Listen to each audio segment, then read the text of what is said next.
গল্পের নীল জ্যোৎস্না চ্যানেলে আপনাকে স্বাগত।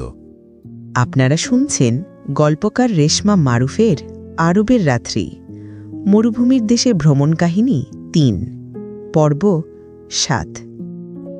কি যেন কেমন করে মনের অজান্তেই নতুনের ভিড়ে হাসছে মরুভূমির বিকেল।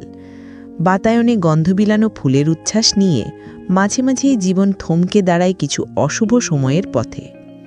সৎ সাহস আর মনোবল নিয়ে বিধাতার উপর অগাধ বিশ্বাস নিজেকে এগিয়ে নিয়ে যাওয়ার সূত্রের শুভক্ষণ। বিরহী রাত্রিতেও জুনাকি জলা জ্যোৎস্না ভেসে বেড়ায় মরুর রুক্ষ শীতল শহর জুড়ে। তনয়া জ্যোথিকা মনের হরষে ফরফর করে উঠছে, ঘুরতে যাবে তাই। জ্যোথিকার বাবার মুঠোফোন বেজে উঠল।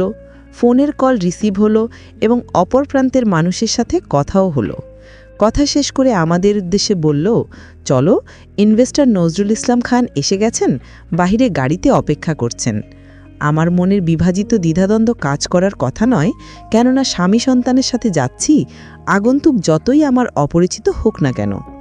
জীবনের অনেক বসন্ত একাকিনী কাটিয়ে ওঠার পর স্বামীকে নিজের কাছে পেয়েছি, সেই স্বামীর সাথে বাহিরে যাব, সেটাই তো মধুময় হবার কথা।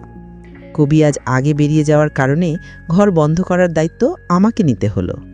বেশিরভাগ সময়ই এই কাজটা কবিবরই করে থাকেন অতি সতর্কতার সাথে। হয়তো কারণবশত আজ তাকে আগেই বেরোতে হয়েছে।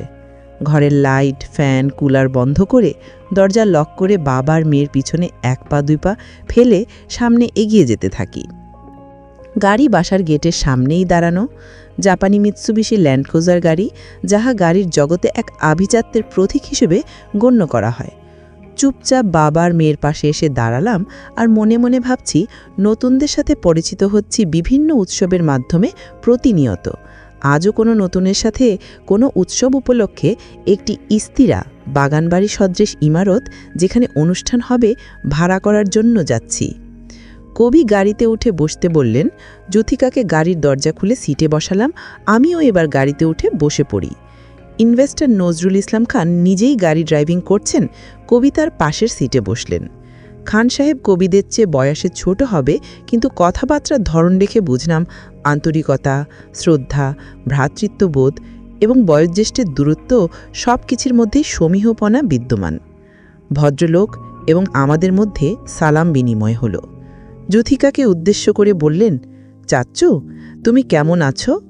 আলহামদুলিল্লাহ বলে উত্তর দিয়ে জানতে চাইল, চাচ্চু আপনি কেমন আছেন? দুজনেরই উৎফুল্লতার অন্তঃস্পর্শে ভাবের দরিয়ায় ভীষণ মায়ার মুহূর্ত তখন। ঝুম বৃষ্টি ভেজা উঠোনে কাকন বাজে ঝুমঝুম।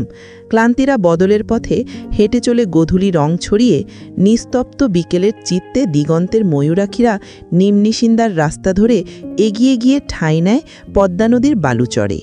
শুভ্র বলাকার ঝাঁক ডানা ঝাপটায় অন্তঃস্পর্শের স্মরণে জীবনকাননের অরণ্য ঘিরে।